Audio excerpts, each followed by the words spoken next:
তাদের দ্বিতীয় দলিল, তাদের দ্বিতীয় মজবুত, সবচেয়ে মজবুত এবং সবচেয়ে শক্তিশালী দলিল হচ্ছে এই হাদিসটি। সেই হাদিসটির বিষয়ে রাসূল সাল্লাল্লাহু আলাইহি ওয়াসাল্লাম বলছেন যে নিসফ শাবান, অর্ধ শাবানের রাত্রিতে ইয়ানজিলুল্লাহু সুবহানাহু ওয়া তাআলা ইলা সামাই দুনিয়া, নিচের আসমানে নেমে আসেন এবং মানুষকে তিনি ক্ষমা ঘোষণা করেন, ক্ষমা করে দেন। এই হাদিস দিয়ে কেন তাদের এটা শক্ত দলিল? এই হাদিসকে শেখ নাসিরউদ্দিন আলবানী রাহিমাহুল্লাহ হাসান বলেছে, এই হাদিসকে শেখুল ইসলাম ইবনে তাইমিয়া রাহিমাহুল্লাহ হাসান বলেছে, এই হাদিসকে ইমাম ইবনে হিব্বান হাসান বলেছে, এই হাদিসকে ইমাম মুনজিরি হাসান বলেছে। এইরকম তাদের পক্ষে এবং যত হানাফি আলেম আছে যারা শবে বরাত পালন করতে চায় তারা তো বলবেই, আবার আমাদের পক্ষ থেকে শেখ আলবানী এবং ইমাম ইবনে তাইমিয়ার মন্তব্য তারা নকল করে জোরপূর্বক পেশ করতে চায় যে শবে বরাতের অস্তিত্ব হাদিস দ্বারা প্রমাণিত। অতএব এই হাদিসের বিষয়টি আমাকে এবং আপনাকে, যদিও এটা দার্স নয়, জুমার খুতবা, দার্স হলে ডিটেইলস বিস্তারিত আলোচনা করা যেত এই হাদিসের উপর, কিন্তু কিছু সারমর্ম আপনাদের সামনে পেশ করতে চাই যাতে আপনাদের বুঝতে সুবিধা হয় যে কেন আমরা আলবানী রাহিমাহুল্লাহ বলার পরেও, ইবনে তাইমিয়া রাহিমাহুল্লাহ বলার পরেও আমরা মানতে চাই না বা চাচ্ছি না। এর এক নাম্বার কথা হচ্ছে, যারা আমাদের উপর অভিযোগ দেয় সারাদিন যে আমরা নাকি আলবানী রাহিমাহুল্লাহর মুকাল্লিদ, আমরা নাকি ইবনে তাইমিয়ার মুকাল্লিদ, তো আমাদের এই আমলটা তাদের জন্য জবাব যে আমরা পৃথিবীতে কারো তাকলিদ করি না, একমাত্র রাসূল সাল্লাল্লাহু আলাইহি ওয়াসাল্লাম এবং আল্লাহ সুবহানাহু ওয়া তাআলার তাকলিদ করি, তাছাড়া দ্বিতীয় কারো তাকলিদ করি না। তার জ্বলন্ত প্রমাণ এই আমল। এবার একটা জিনিস মনে রাখেন, শবে বরাতের এই হাদিস একাই সহিহ, একাই হাসান তা কিন্তু নয়। এইটা অনেকেই ভুল বুঝে। প্রথম ভুল ধারণা এই জায়গাতে, শবে বরাতের এই ফজিলত মর্মে যে আল্লাহ সুবহানাহু ওয়া তাআলা নিচের আসমানে নেমে আসেন এবং মানুষকে ক্ষমা করেন, এই ফজিলত মর্মে যত হাদিস এসেছে সব হাদিস জয়ীফ, যত হাদিস এসেছে সব হাদিস জয়ীফ। স্বয়ং নাসিরউদ্দিন আলবানী সব হাদিসকে জয়ীফ বলেছেন। যারাই তাহকিক করতে আসবে তারাই জয়ীফ বলবে, একাই কোনো হাদিস সহিহ নয়। তাহলে কাহিনী কি? কাহিনী হচ্ছে আলবানী রাহিমাহুল্লাহ এইরকম 7-8টা জয়ীফ হাদিসকে এক জায়গায় করে বলছেন যে এতগুলো জয়ীফ হাদিস একত্রিত হওয়াতে হাদিসটা হাসান। ইবনে তাইমিয়া রাহিমাহুল্লাহ বলছেন এতগুলো জয়ীফ হাদিস একত্রিত হওয়াতে হাদিসটা হাসান। এটা হচ্ছে কাহিনী। কেউ যদি মনে করে যে হাদিস একাই সহিহ তাহলে ভুল করবে। আপনাকে জানতে হবে হাদিসের 4টি প্রকার আছে। এক, সহিহ লিজাতিহি, সহিহ লিগাইরিহি, হাসান লিজাতিহি, হাসান লিগাইরিহি। মনে না থাকলেও একটু বুঝার চেষ্টা করেন। হাদিস সহিহ হওয়ার জন্য 5টি শর্ত। মা রাওয়াহু তাম্মুদ দাবতি আদলুন মুত্তাসিলুস সানাদি গায়র মুআল্লিন ওয়ালা শাযিন। যে হাদিসকে ন্যায়পরায়ণ রাবী বর্ণনা করে, স্মৃতিশক্তিতে মজবুত রাবী বর্ণনা করে, ছাত্র শিক্ষক শুনেছে, প্রমাণিত যে ছাত্রর নিকট থেকে শিক্ষক শুনেছে, শিক্ষক তার শিক্ষকের নিকট থেকে শুনেছে, কোনো বিচ্ছিন্নতা নাই। 4, হাদিস শায নয়, তার চাইতে বেশি সহিহ হাদিসের বিরোধী নয়। 5, হাদিসের মধ্যে কোনো গোপন ত্রুটি, গোপন ইল্লাত নাই। এই 5টি শর্ত পাওয়া গেলে হাদিস সহিহ লিযাতিহি। যদি 5টি শর্তের মধ্যে শুধু স্মৃতি শক্তিতে অল্প দুর্বলতা, সামান্য দুর্বলতা যেটা কাটিয়ে ওঠা যাবে, সেই হাদিসকে বলে হাসান লিযাতিহি। এবার হাসান লিযাতিহি হাদিস যখন বিভিন্ন সানাদ থেকে আসে, যেমন শবে বরাতের হাদিসটা 7-8টা জায়গা থেকে আসার কারণে আলবানী রাহিমাহুল্লাহ বলতেছে এটা হাসান লিগাইরিহি, এরকম হাসান লিযাতিহি হাদিস যদি বিভিন্ন সানাদ থেকে আসে তাহলে এটাকে বলে সহিহ লিগাইরিহি।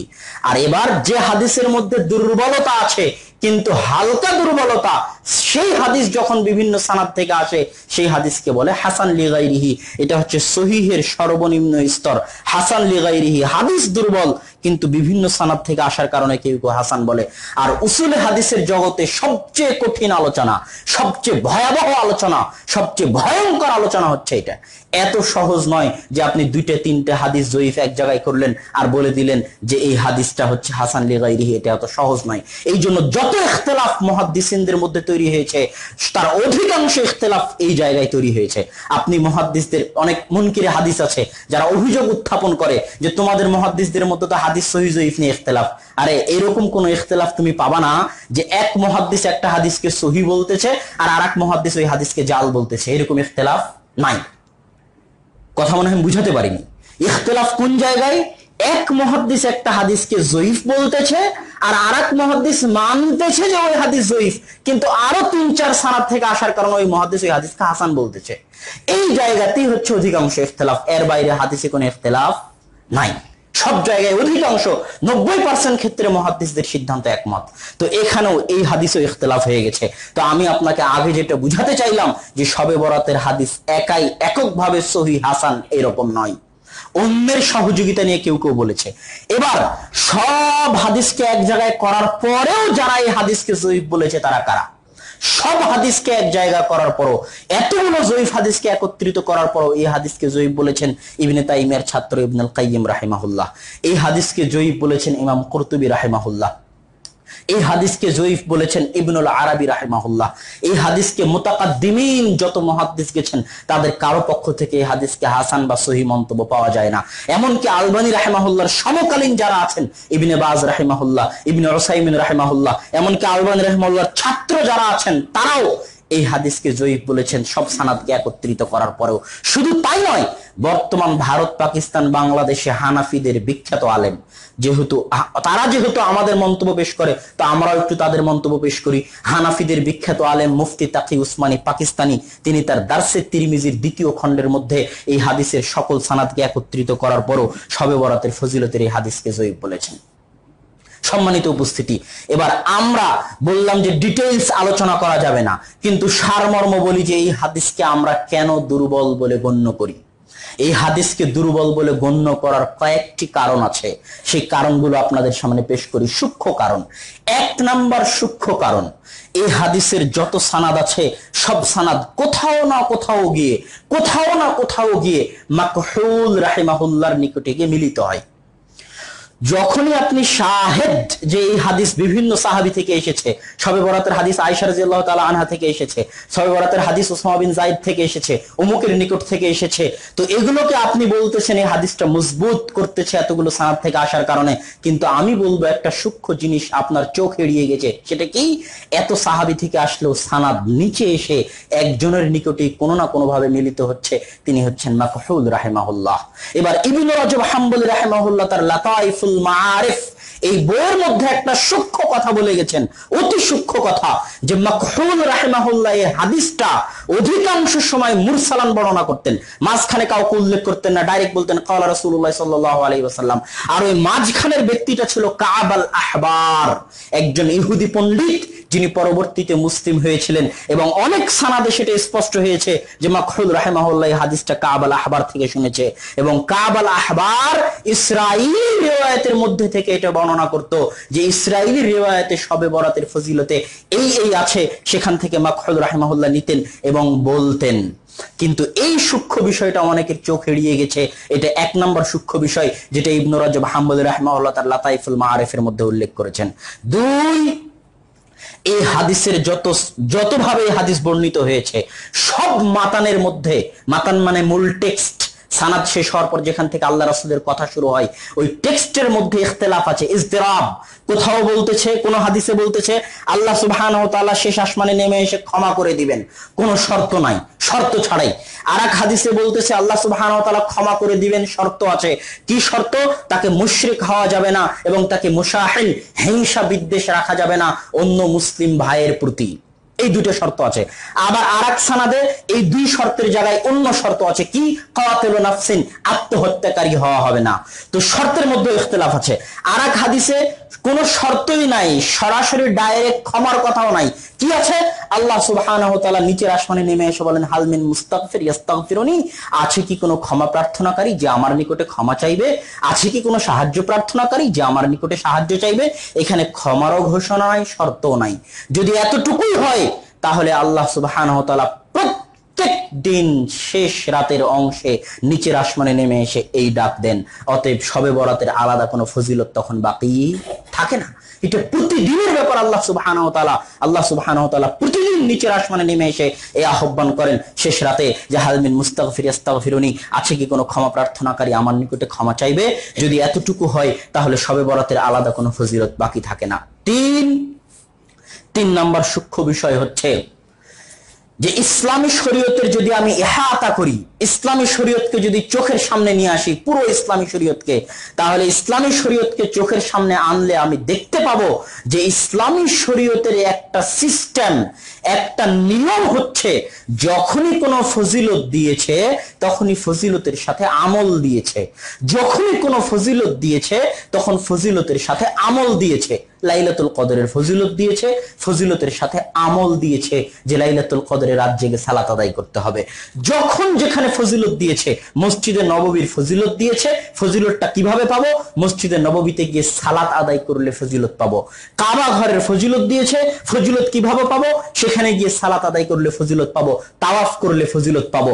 যত আমল আছে, যত আমল, আরাফা একটা, আরাফার দিনে আল্লাহ সুবহানাহু ওয়া তাআলা ফজিলত দিয়েছে, ফজিলতের সাথে আমল দিয়েছে যে সেই দিন আপনাকে কি রাখতে হবে? সিয়াম রাখতে হবে।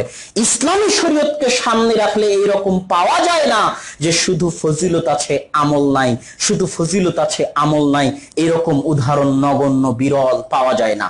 অতএব ইসলামী শরীয়তকে সামনে রাখলে এটাই হওয়া উচিত ছিল যে যদি শবে বরাতের ফজিলত থাকে তাহলে শবে বরাতের দিন কি দিতে হবে? আমল দিতে হবে। কথা মনে হয় বুঝাতে পারিনি। যদি শবে বরাতের ফজিলত থাকে তাহলে কি থাকতে হবে? আমল থাকতে হবে।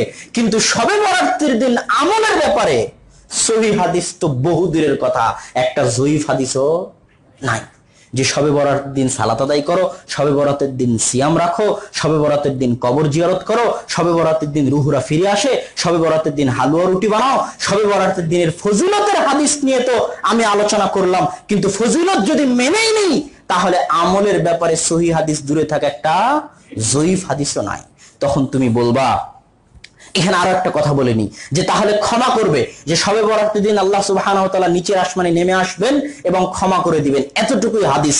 যে হাদিসটা আমরা দাবি করতেছি এখনো যে হাদিস জয়ীফ, এবং আরো বিস্তর ডিটেইলস আলোচনা করলে স্পষ্ট হয়ে যাবে যে আলবানী রাহিমাহুল্লাহ এবং ইবনে তাইমিয়া রাহিমাহুল্লাহর সিদ্ধান্তের মধ্যে ত্রুটি আছে। এটাই সঠিক সিদ্ধান্ত যে হাদিসের মধ্যে ইল্লাত আছে, এই হাদিসের মধ্যে ইজতিরাব আছে, এই হাদিস জয়ীফ, দুর্বল। সানাদগুলো গভীরভাবে বিশ্লেষণ করলে সেটা ধরা পড়ে, কিন্তু জুমার খুতবায় ওইভাবে ডিটেইলস বলা সম্ভব নয়। কোনোদিন যদি দাস হয় তাহলে সেখানে স্পষ্টভাবে পেশ করার চেষ্টা করব ইনশাআল্লাহ। এখন যদি আমল নাই, ফজিলত আছে, তাহলে কি প্রমাণিত হচ্ছে? যে কেউ যদি শবে বরাতের রাত্রে গুনাহের কাজেও লিপ্ত থাকে, কেউ যদি শবে বরাতের রাত্রিতে গান বাজনা নিয়ে ব্যস্ত থাকে, কেউ যদি শবে বরাতের রাত্রিতে সালাত সিয়াম কিছুই না করে, তবু হাদিস অনুযায়ী আল্লাহ সুবহানাহু ওয়া তাআলা তাকে ক্ষমা করে দিবেন। শবে বরাতের রাতে নিচের আসমানে নেমে আসবেন আর ক্ষমা করে দিবেন, এটাই কিন্তু হাদিস। সুতরাং এটাও এই হাদিসের উপর ত্রুটি, ইল্লাত, যে আমলবিহীন ফজিলত কিভাবে হয়। তখন একদল মানুষ বলবে যে ভাই আমরা তো আমল করি, আমরা তো শবে বরাতের দিন সিয়াম রাখি, আমরা তো শবে বরাতের দিন রাত্রে সালাত আদায় করি। তখন আমি তাকে পাল্টা প্রশ্ন করব, তুমি যে আমল করো তার দলিল কই? তার প্রমাণ তোমাকে দিতে হবে। তুমি যে আমল করো এই আমলের দলিল কই? কেন? রাসূল সাল্লাল্লাহু আলাইহি ওয়াসাল্লাম বলে, আল্লাহ সুবহানাহু ওয়া তাআলা বলে গেছেন, আল ইয়াউমু আকমালতু লাকুম দীনাকুম ওয়া আতমামতু আলাইকুম নি'মাতি ওয়া রাদিতু লাকুমুল ইসলাম দীনা। আজকে আমি দ্বীনকে পরিপূর্ণ করে দিলাম। বিদায় হজ্জের দিন এই আয়াত অবতীর্ণ হয়ে রাসূল সাল্লাল্লাহু আলাইহি ওয়াসাল্লাম লক্ষ জনতাকে সামনে সাক্ষী রেখে বলে গেছেন যে হাল বাল্লাগতুর রিসালাহ, আমি কি আমার রিসালাতের দায়িত্ব পৌঁছে দিয়েছি? সবাই বলেছে হ্যাঁ, আপনি আপনার রিসালাতের দায়িত্ব পৌঁছে দিয়েছেন। আল্লাহ রাসূল বলেছেন আল্লাহুম্মা শাহাদ, আল্লাহুম্মা শাহাদ, আল্লাহুম্মা শাহাদ, আল্লাহ তুমি সাক্ষী থাকো আমি আমার রিসালাতের দায়িত্ব পালন করে গেছি। তাহলে এবার রাসূল সাল্লাল্লাহু আলাইহি ওয়াসাল্লামের মৃত্যুর পরে যদি তুমি কিছু করতে চাও তাহলে তোমাকে দলিল দিয়ে করতে হবে।